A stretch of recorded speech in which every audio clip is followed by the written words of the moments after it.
Hi, welcome back to another episode of the Big DK Energy Podcast.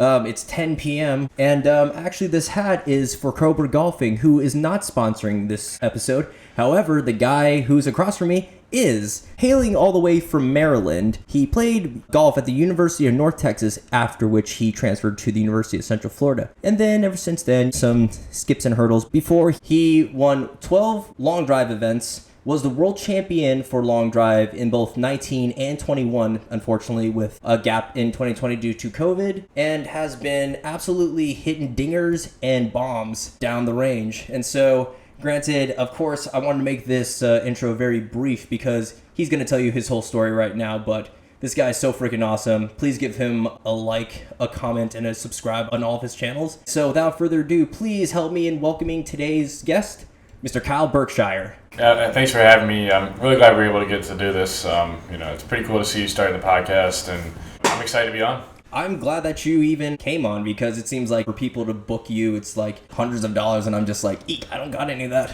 Well, I mean, we've been good friends for back in the college days, and you're always nice to me, and, you're a good guy to hang around, so. Well, I appreciate it. I feel the same about you too, bud. I appreciate it. And yeah, you did a great job of filming my tournament the other day, so. That's right. His most recent win was at Hope Sound at the Polo Grounds. And what was the event exactly called? It was called the Sunshine Smash. The Sunshine Smash, that's right. He literally won it all. Had the furthest ball of the day at 423 yards and won with 406 or 408? 408. 408. Well, that's just his average, so. But anyway, so you're from Maryland, but yet you somehow traveled around before we met in this little pocket of Orlando. So tell me your story, Mr. Berkshire. So, growing up, I was playing as a golfer, and I played collegiate golf at University of North Texas. And after 2 years, I had a lot of my teammates kind of talking to me about I hit it pretty far, and I could have a career in the sport of long drive. And I was kind of resistant to it at first, and then in March of 2017. They kind of talked me into just going to this qualifier, and I figured I'd go to shut them up so that I wouldn't have to hear about it anymore.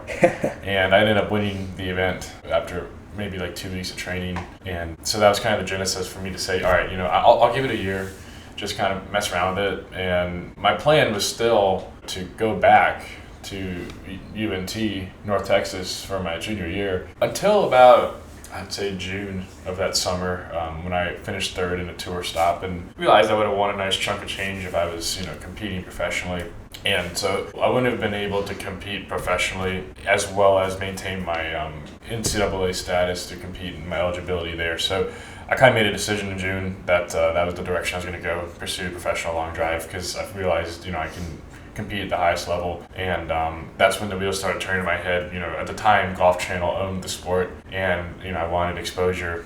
I was like, okay, well, if I'm close to Golf Channel, I would be a very obvious choice for them to feature me, because I would be, if I was in Orlando, which is where they are located, I would be an obvious choice to be featured there, and that would get me on TV, get me in front of some eyeballs, start building my brand. So around June, I made a decision to do long drive as a profession, but I wasn't quite at a place where I was making a full-time living, so I didn't want to leave college. So I just kind of looked up the biggest college. I wanted to be at a college with a lot of people so I could, have a social life and stuff. And, obviously UCF's right in Orlando. So I made a decision to transfer to UCF, and I also at the same time decided I wanted to rush a fraternity, and we were in ZBT, the fraternity I ultimately rushed, which is right around the same time that Rush Week was literally the same week that the World Championship was. It was a very weird juxtaposition. Yeah, Zach Meskin was the recruitment chair, I think, for 2017, fall of 2017. I think so as well. So it's so funny, I had messages on my phone from him talking about are you gonna accept our bid? And I was literally getting ready to be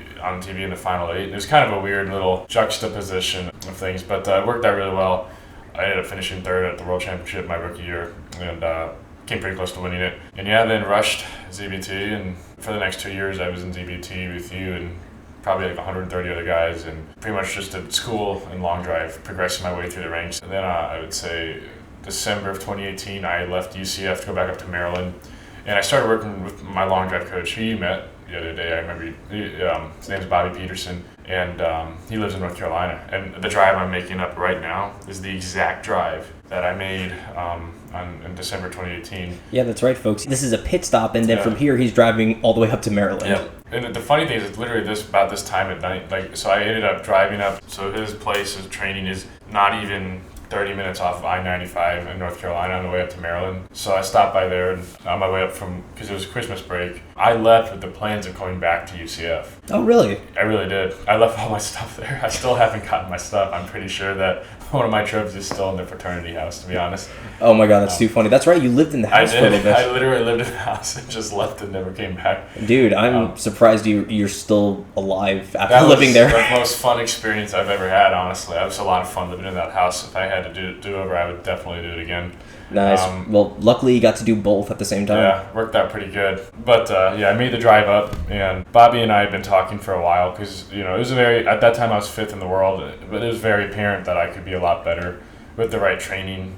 And he's the best long drive coach on the planet, in my opinion. So we went up, and it was like December 6th, 2018, we officially started working together. And I spent about a week with him and then took a break back up to Maryland, spent another 2 weeks with him. And at that point, we kind of talked about it.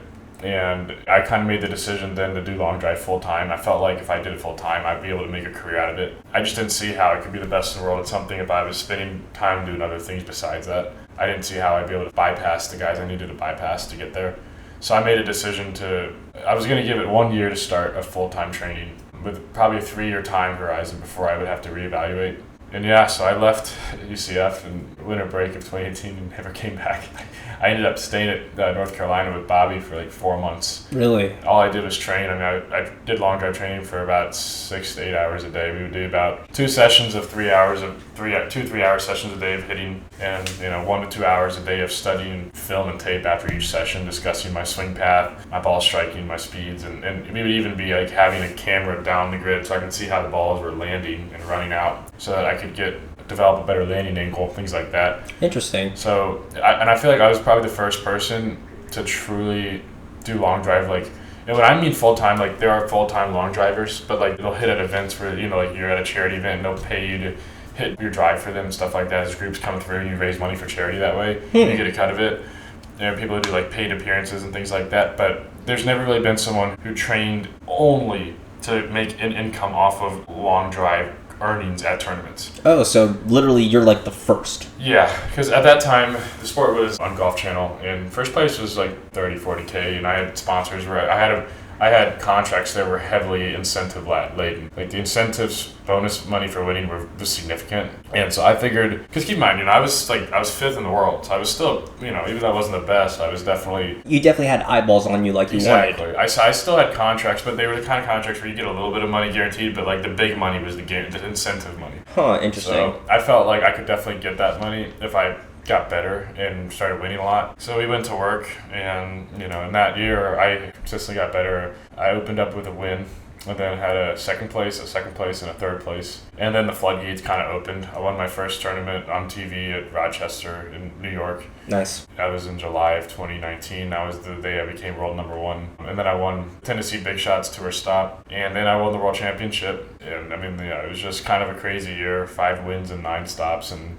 dang, that must have been taxing on you. It was, but it was also a lot of fun. And then obviously COVID hit in 2020. The sport kind of restructured. We had a national championship and I won that. And then 2021 last year, sports started to build pretty good. Won the Tour Stop. I only competed in 4 events because I had a lot of other obligations. But the World Championship with Bryson DeChambeau coming on board and competing became a really big deal. And I was fortunate enough to defend my title. Look at that. And then this year, we're off to a really good start. 2 straight wins. Just won my second stop at the tour yesterday. So really off to a great start with that. And yeah, it's just been a really awesome ride. And I have no intention of slowing down. In fact, I spent about 2 hours talking to my coach today about things I wanted to work on. Because, I was okay with how I did yesterday, but I didn't like the fact that I didn't completely sweep the tournament. Well, you also did it on only an hour's sleep. Yeah.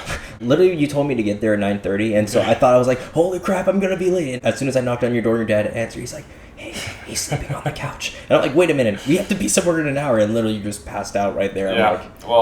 I just have tremendous, I don't want to say competition anxiety. I would say rather competition excitement. The format of this event was, I'll just say, was not the best for guys that were top guys. It was a lot harder to separate yourself and win. And I think that concerned me a little bit. And I don't know, I tried sleeping on every bed in my condo, couldn't get to sleep. And then funny enough, I fell asleep on the couch. After watching TV, right? Yeah, I mean, I literally gave up on it. As 7 a.m. rolled around, I just said, you know what, I'm just not going to sleep. So I said, screw it, I'm just going to lay on the couch and watch TV. And next thing I know, I woke up and you and my dad were chatting at the dinner table. I was wearing nothing but my underwear, I decided to get dressed and all that stuff. Sorry, pal. That was a circumstance. Your dad's a cool guy, though. Oh, he's great. Yeah, he's spent his career protecting the most powerful people on the planet. So I believe, pretty cool. I believe, if I remember correctly, he was Secret Service from 65 to 80. He retired officially in 93. He was the youngest Secret Service agent of all time. And it's going to stay that way because the age requirement is 21 now. He was an agent back before that. It was a requirement. And I think he's started when he was 19. As like a direct response to the Kennedy assassination, they recruited a lot of agents, and he was amongst those people. Look at that, and he probably has a bunch of secrets that he probably can't tell you otherwise. I guarantee you he does. And he probably overheard a lot of things that he can never repeat. Probably he's also seen some funny things too. Yeah, I've seen a lot. I mean, Vietnam saw a lot. I'm sure throughout his time protecting Reagan and other guys, he definitely had a lot of stories and experiences to talk about that he maybe not be able to divulge. Your dad was a Secret Service agent, but did he play golf? He did, but I would say I get my golfing talent from my mother. My mother was a lot better, but he was very good at being in the golf business. And my dad, he could break 90, but that's about it. My mom was really good. She could shoot under par pretty consistently. She played professionally for a little bit, but back then the LPGA wasn't really where it is today, where you kind of had to be like a top couple women back in the 80s to make a serious living. So she kind of stopped playing professionally after a few years, and she went and moved to Maryland, worked in my dad's golf club, and that's how they met. Oh, look at that. Worked out pretty good. My parents, they met in a cute fashion like that, but my dad was stationed over in Korea, and my mom's friend was dating one of my dad's friends, and so one night they met at a bar, and she lived in Seoul, and my dad lived a little bit north, and so that morning, the commander was like, pack your shit, Torrenter, you're going to Seoul, and then literally looked for her every single night. And wow. Yeah, and then he was really determined, and then on Wednesday or Thursday, he finally found her. When he went up to her, he was like, hey, do you remember me? And she was like, nope. Yeah, so... That's a tough one. Yeah, that is tough. So my dad was not too happy about that, but then one of my mom's friends recognized him, and so they eventually started dating. In 93, they got married, and in 94, yours truly. Gift to the world. Oh, I do my best. No, if anything, you're a gift to the world as well, Mr. Berkshire. Yeah, I try to be. I'm definitely something. I don't know how to classify it, but I mean, I try my best. Well, the event ended at 4, and yet we didn't leave until 6 because everybody wanted to talk to you. Yeah, well, I had a lot of obligations to sponsors and that stuff, but, that's just kind of how it goes. Like, it's definitely on my shoulders significantly to grow the sport. True. So. Yeah, I mean, you're only the literal face of the PLDA, Professional Long Drivers Association. Oh, I forgot the P in the beginning. Never mind. I didn't see that part. But yeah, you're literally the silhouette. You're like Jerry West in the NBA. Yeah, pretty much. So, I mean, yeah, it's incumbent on me to, I got to be pretty generous with my time, especially when I'm at the events, because I need to do everything I can to bring attention to it, and by extension, attention to the hitters, and bring fans and excitement to it, so that's what we're trying to do. Understandable, and well, you just got one new fan yesterday, so... Yeah, awesome.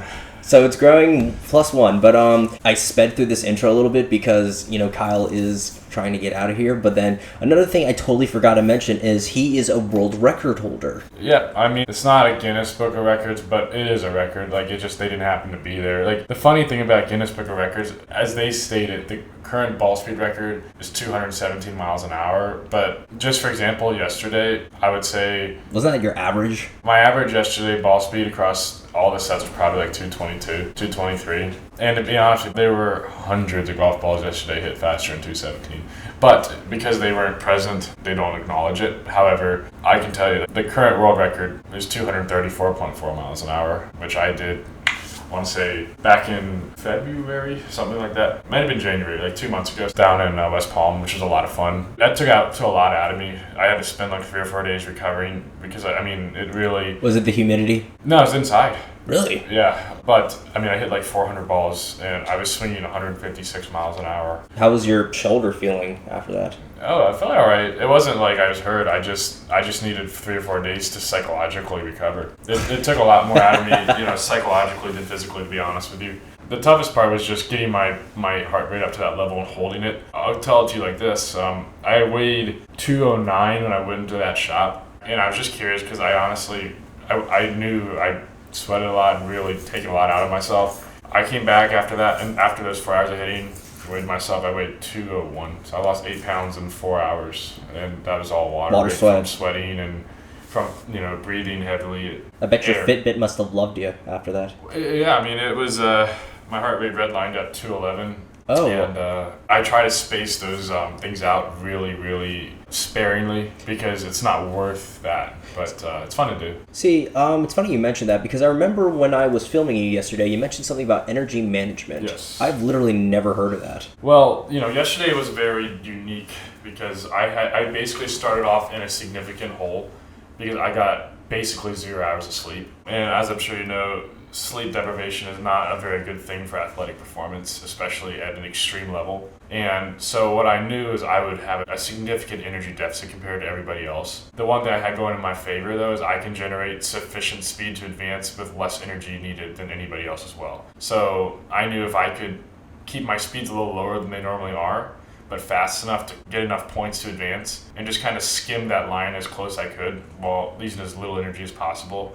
I'd be all right. And then by like the fifth set of the round of 16, we were getting pretty far into the tournament. I was very conservative with my energy the first couple sets. And then by the fifth set, the way it would work is, for the people that are watching, the early rounds were double elimination. I got through in the winner's brackets. I only hit 3 sets of 6 balls. And then the later rounds, the round of 16, were 5 sets. The first 4 sets, I got enough points where I knew I was going to make it through to the final 8. And so I started letting it go because I knew I only had 4 sets left to win. So I saved up the energy I had, and I burned it at a much slower pace. So that by the time the tournament was wrapping up, I felt like I had enough energy to get through the last 4 sets, at full speed, which when you get the talent consolidated to the top 8 guys, you're going to need that kind of firepower. And that's what I had left. But, I'm sure you noticed this in the last set against, Justin James, the championship set, I was losing my balance. I was falling all over the place because I was fading. I was fading fast, but luckily I hit a couple good shots in early. Yeah. And I ended up winning, but it was tough, because I really had to manage myself and spend a lot of time in the shade. And I'm sure you also noticed I didn't start hitting balls and getting loose for later sets until like the last minute. Everybody else would have been hitting for 20-30 minutes. I'd still be in the shade. So I really tried to manage that as best as possible. It worked out pretty good. True, but then also one thing about South Florida is that it can sap your energy that. Yeah, and I think that worked in my favor having lived down here for a couple of years. I was very aware of what would happen to everybody else that was hitting out there in the heat. So, you just got to know your body. I think that's probably the biggest advantage I have is I have so much knowledge about how I react individually as a long drive competitor to competition and things like that. I'm very good at managing myself and managing my energy, my time, and just my arousal level when it comes to adrenaline and speed. So that helps out a lot. I bet, dude. Let me tell you, man. I don't know how you do it because I can barely go jogging 5 feet without, which means of course I got to get my ass in shape. But you're hitting dingers down 400 yards like it's nothing. And yet it's funny because you said for your average, swing speed, we're just going to take it easy at 150. And then my dad looked up the statistic. The average is like 96. Yep, that's about right. And I would say long drive, your average club speed sits in the professional level probably right around 143 or so, I would say. Really? So I knew even at 150, which is definitely a significant step down for me competitively, like speed-wise, I knew it would still be enough. Like, I might have a few guys clip me here and there, but I'll be beating enough guys to advance. And when I needed it in the finals, I had that 155 plus club speed that I knew I would need to assure myself a victory. Yeah, it was so fast. In fact, the head came off. Yeah, that is going to go viral tomorrow when I post it on my Instagram. That's going to be crazy. I looked at it a couple times. It actually moves like left to right in the air, like a little fade. And I'm most proud of the fact that I switched heads. It was my 5th ball, and you get 6 balls in each set. So it was my 5th ball, and it actually was in the grid, and it was called back at 386 yards, which would have won the set, which is pretty cool. The head flying off, and the ball still went far enough to win the set. There's still 216 ball speed. And then the 6th ball, when I switched to my other head, was 226 ball speed, and it went 423. It was the longest ball of the tournament. That's right. And then I'm pretty sure, didn't the head go like 190 yards? Yeah, they took a rangefinder out when they grabbed it, because I actually wanted that head for the final 8, because that was my go-to head. They lasered the tee area from where they got it. It was about 190 yards. That's too funny. It was in the air. I actually looked at the video and did a calculation. It was airborne for about 4.5 seconds. Are you? I mean, dude, that thing got small fast. It was insane how fast that thing flew off. I mean, the club speed on that was registered at 157 miles an hour. So, I mean, that head was actually flying faster than the average ball speed someone would generate. Dang, that's just so much power that you have. I mean, that's what you get for being big boned. Yeah, I mean, it was definitely crazy. I mean, but, you know, it makes sense. I mean, the way the club is put together, there's epoxy glue put on the hosel of the shaft, and you stick the club head on there, and it dries, and it sticks. The problem is when you get into that kind of humidity, that kind of heat, the epoxy can melt a little bit. And when you apply that kind of speed to the club, even if it's like 1% melted or less tacky, that can be enough for the club head to go flying. I'm just glad it didn't go flying as I finished the swing, go flying backwards, 157 miles an hour. And then just accidentally want to hit one of the people. At least you know to get a headline, or it's kind of like, have you ever played... I'll tell you what, that thing was... my club had a swinging left when that flew off. I mean, if it would have hung on another split second, I would have gone right back at the stands. Have you ever played Wii Bowling? You know, when you throw a ball back and everyone's like, woohoo! Yeah. I would have imagined everyone being like that. Man, Kyle, you have quite the resume. And I honestly would love to talk about it more, but since you're in a rush, we're actually going to go into the bonus question round, which is usually reserved for the end after another 20-minute section, but you know what? I respect your time, so these are 10 questions that I hand wrote for you. They are fun to answer, but nothing that would harm your professional career. Perfect. Yeah, you know, I want to make sure that you keep playing. So, with that being said, Mr. Berkshire, are you ready? Excellent. Question number 1. You've been selected in doing a PLDA event anywhere where it has never been done. Where would you host the event? It's a really good question. I would say New York. Really? It's the capital of the world. And I mean, there would be a tremendous amount of people we could bring out, and New York loves their golf, and they love to be rowdy. They're some of the rowdiest fans on the planet, and that's what this sport loves, is rowdy fans. Everyone at the golf course, they're usually like, and he got it in.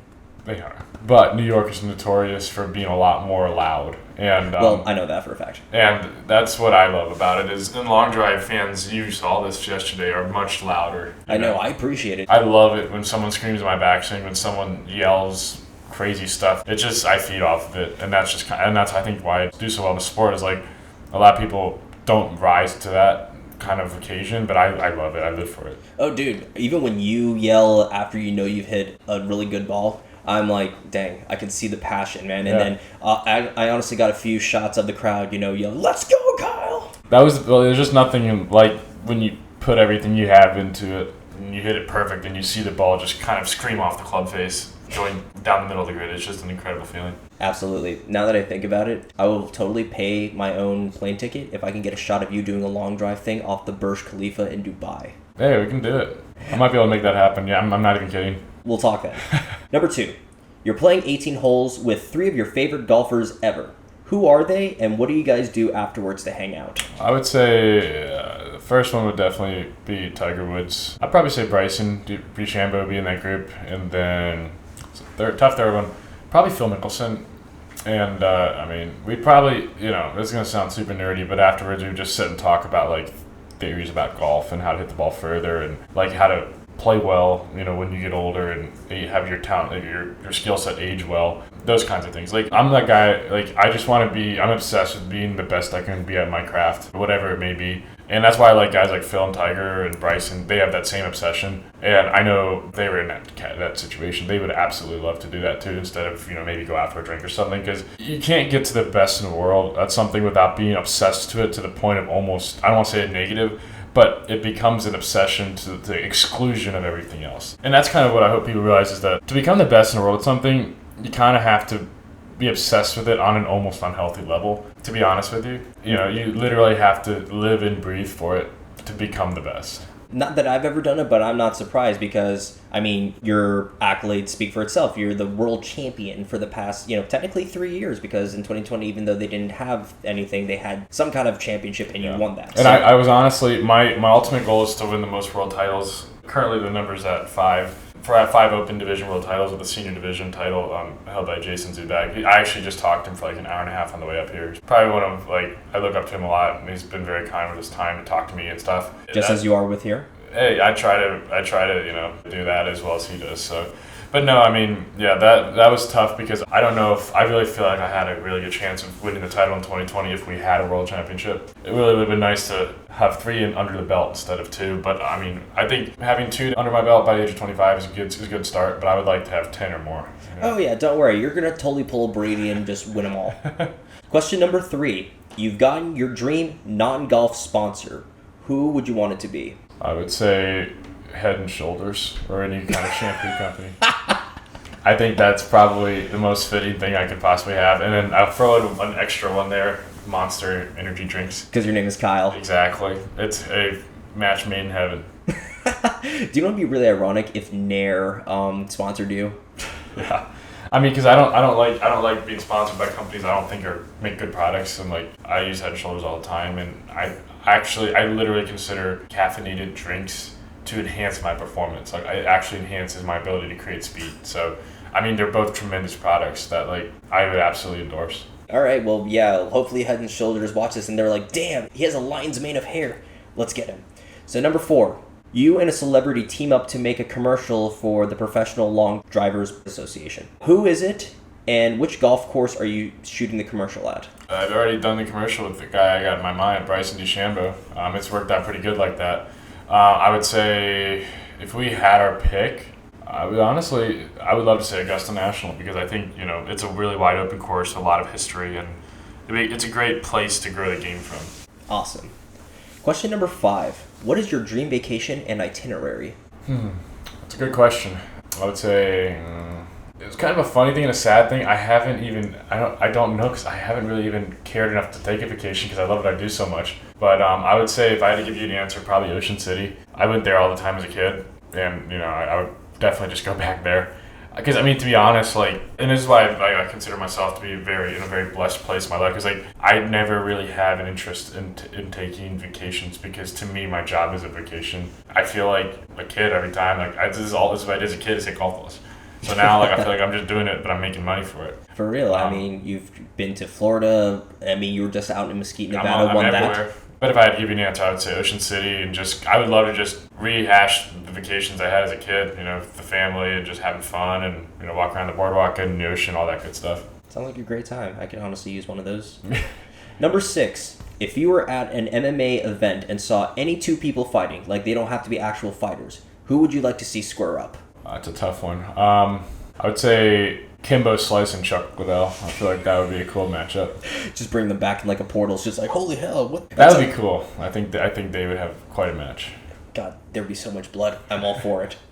Number 7. Okay, so this is a question that I actually just came up with for you. So I don't know if this is going to be a great question or not, but we'll see based on your answer. What does your dream interview look like? Like, where are you in terms of, are you at a golf course? Are you at a country club? And who's interviewing you, and what are you talking about? Well, I would say if I were ever elected to, like a World Golf Hall of Fame, which is kind of an unorthodox thought, but, I really want to become the first long driver to be inducted into the World Golf Hall of Fame. Because, to me, the Hall of Fame is about growing the game and making an impact on the game. And I feel like through my exploits in the long drive, I'm doing that. And obviously at the moment, it's one of those things where it maybe isn't quite understood to be that, but that would be kind of the culmination of my life's work, proving that I have given something to the game of golf and long drive. And it'd be great to have, I don't know who I'd want to give an interview. I would say just any person giving the interview, but it would just be an interview about my induction into that Hall of Fame and, all that stuff. And I don't know, it's kind of a random thing, but that's I would love to see that happen one day, hopefully. Got it. You actually kind of answered the next question, which was what is a far-fetched goal of yours on your bucket list? However, I can give you another one. Okay, sweet. And this is completely in outer space for me, but it's it's kind of been, I don't know if it's a delusion, but it's just kind of where my mind goes because to give you an idea, even though I won yesterday, I already said it on here, there were things I didn't like about my performance that are driving me nuts. That I couldn't stand the fact that I finished second in 3 sets. And my ultimate dream, my ultimate goal is to have a perfect season. Now, I don't mean perfect season of winning everything. I literally mean never losing a set the entire year. I don't know if that's even possible, but that's kind of where my mind goes because I'm obsessed with it's hard to explain. Like, for me, it's never enough. Like, I've won 4 of my last 5 events, but, like, all I can think about are, like, the mistakes I made that I can't stand that I made, that I'm obsessively exercising from my game and my repertoire. Like, it's just an obsession. And perfection is the end goal, and that's the only thing I accept, you know? So I would say, like, a completely perfect season would be, like, my ultimate, like, dream to do. You know what? Have you ever seen the movie The Patriot with Mel Gibson? I know of the movie. I haven't seen it. Okay, so there's actually a quote from the movie that says, aim small, miss small. So I feel like, let's just say, actually, I'm not going to say anything because I don't want to jinx you. So with that being said, let's move on to number 9. If you can eat any kind of unhealthy food and it not affect your health, what would you eat? I would have a lot of cheesecake. I actually had, me and my buddies, last night went to this place by the ocean in Jupiter. It was unbelievable. It had the best caramel cheesecake. You know those caramel chews with, like, the cream in the middle? Mm-hmm. It tasted like a giant caramel chew. Like, it tasted unbelievable. So I would definitely annihilate those. And that's the thing that kind of sucks, is, like, being an athlete, I can't really enjoy the food the way I'd like. I have to eat in a very specific way, but it's a small price to pay for being the best I can be. That's right. And once you have, 25 world titles under your belt and a perfect season, you can have as many of those as you want. To be honest, I would honestly then just probably want to see how many of them I can stack in a row. I don't see an end. To be honest, I don't see an end to my madness in this sport at all. Like, every year it just gets more intense and more obsessive. Like, I don't know. I don't know if it's a problem or not, but it's getting kind of crazy, like, just, I don't know, like, it's just my obsession for winning as many of those tournaments as I can. It's just insane, but yeah, so I don't know if in this life I'll ever be able to truly do that, but I can enjoy it every once in a while. Good for you, and you deserve it, because you bust your ass. I mean, I don't need to tell you that, but you know it. I give myself a 2-day window after every win. If I don't win, I don't get the 2-day window, but I give myself like 48 hours after every win to have a few things that I've been wanting to eat, but I don't really let myself go too crazy at all, So I'm already back on my plan, because I got another event in 3 weeks, so I'm already getting ready for that. It's been like 48 hours. I'm not surprised. And then number 10, this is a question that I ask everybody, but the answers always vary, and I guess you kind of answered it unless you can think of something else, but it is, what is your best, most recent accomplishment? That's a hard one to say. I would honestly say it's kind of a general thing, but I've had a YouTube channel for about 2 years now, and I don't want to say I haven't been trying, but I haven't been really expanding it and really growing it with intentionality. So I would say my best achievement recently has been being able to start hiring a crew and coordinating production at a higher professional level that is now realizing the potential my YouTube has. Because like on Instagram, my posts get between 300,000 to 1 million views, sometimes over 1 million on TikTok. But in YouTube, though, I average between like 30,000 to 100,000, which is all right. But like, I also know that the reason I'm not getting more is because just all right. It's just in a relative situation. But I'm just giving you shit. No, I know you're correct. I mean, it should be more. And the reason is the content sucks. To be honest, not to put too fine of a point on it. But relative. I think it's good content, but it's just like, relative to the effort and the production value that other people in that space are, I'm honestly just fortunate that I have people that are big enough fans of me that would watch that stuff and enjoy it, which is great. I'm happy to supply that. But my biggest accomplishment is now making that step into higher production value, which is going to draw in more viewers and entertain more people, which I'm really excited about. Excellent. And if you ever want to start a podcast, I'll totally be able to help you with that. I appreciate it. That is never out of the question for sure. Oh, absolutely. And plus, with your kind of pull, you'll definitely have some guests that could easily get some eyes. But Kyle, so we are actually done with the question round, and this has been an abbreviated episode because I had to take a part out. But you know what? Just for the fact that you're even driving up to Maryland and still have the time to stop by and be on the show, man, I'm so appreciative. And Kyle, just for being so obsessed with something to the point where you're a champion at it and just having that drive and, okay, I was about to say, and have that power, but I hate that rock rap. But seriously, though, you're a beast at what you do. The love for the sport is so apparent in your content, and even though you're probably tired as crap right now, I can still hear it in your voice. And, based on what your accolades were and how much you've actually put into it since as a child, everyone in the audience who's watching this right now can see how much of a beast you are. And so, Kyle, I just want to say I'm proud of you, man. Keep crushing it, and I really hope you get your goal of 12 titles. I appreciate it. I mean, you're someone who's got a unique perspective on me, because you knew me kind of before I ever became that obsessed. You knew me as I was getting into that place, because back in the day we were fraternity brothers at UCF. I think it was like you were like 2 years ahead of me, I think. Mm-hmm. But that was kind of where I was like getting into it. But I was kind of dipping my toe in the water. I still had a social life and all that stuff. Mm-hmm. So you got a pretty interesting perspective on kind of my evolution, I guess you could say. Yeah. So it's kind of cool to reconnect, and it was a fun time in my life, and you always took great pictures of us, made us look good. So I'm happy to return the favor. Well, I'm glad I did that for somebody. So Kyle, literally just for being a beast, yet being so humble, and even just giving me even 40 minutes of your time. It's for those and many other reasons that I think you, Kyle Berkshire, have big DK energy. I appreciate it. I'm happy to be one of those that have it. Excellent. So his YouTube channel is really starting to fire up. So please, no, not even, definitely subscribe to that channel. I mean, I already have. I'm going to put all of his social links in the description box below. And Kyle, before we head out, is there anything you want to say or promote? I would say, shout out to Cobra Golf for making great heads, and he's very Great hats. Great heads and great hats. They've done a lot for me, and I'm just happy to be at the top of my game right now and getting better. That's why I'm so happy to be in my place right now, where I get to be an athlete, get to pursue something at the highest level, and just a lot of fun. So yeah, I'm glad I was able to do this, and on my way back up to Maryland. All right, yeah, please have a safe drive up, and we'll definitely be seeing more of your content in the future. So with that all being said and done, I'm Danny K of the Big DK Energy Podcast, and we are signing off.